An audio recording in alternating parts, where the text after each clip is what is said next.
Hi everyone. ECET 2026 results అయితే our educational minister Nara Lokesh గారు release చేశారు. Out of 32,434 students appeared, 29,750 students qualified, which is of 91.72% pass percentage వచ్చింది. Rank cards అనేవి మనకి apshe.ap.gov.in/eset official వెబ్సైట్లో అవైలబుల్గా ఉన్నాయని మెన్షన్ చేశారు. Okay, so first of all అందరికీ కూడా కంగ్రాచులేషన్స్.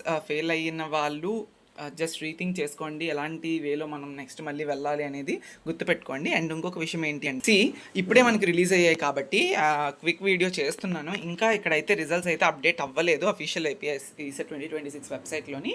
అవుతాయి, టైం పడుతుంది. ఎప్పుడు కూడా ఫస్ట్ వాళ్ళు రిలీజ్ చేసిన తర్వాత వాళ్ళు ఇందులోకి అప్లోడ్ చేయాలి కదా డేటాని.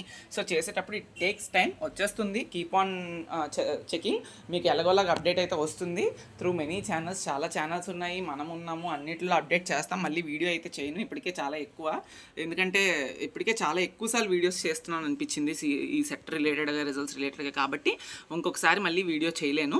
ఓకే, ఇప్పుడైతే చూసుకోండి, ఈ సెట్ రిజల్ట్స్ వస్తాయి. చెక్ చేసుకున్న తర్వాత మీ బ్రాంచ్ ర్యాంక్ అంతా, ఇంటిగ్రేటెడ్ ర్యాంక్ ఎంత అనేది చూసుకోండి. దాని తర్వాత వచ్చేసినప్పటికీ ర్యాంక్ కార్డ్స్ ఉంటాయి, కిందనే కనిపిస్తుంది మీకు డిస్ప్లేలో. ర్యాంక్ కార్డ్స్ కూడా నీట్గా డౌన్లోడ్ చేసుకొని కౌన్సిలింగ్లో టైంలో యూస్ చేసుకోండి. ఫర్దర్ అప్డేట్స్ కోసం మళ్ళీ వీడియోస్ చేస్తాను. రిజల్ట్స్ కోసం ఇదే final video. Thank you so much.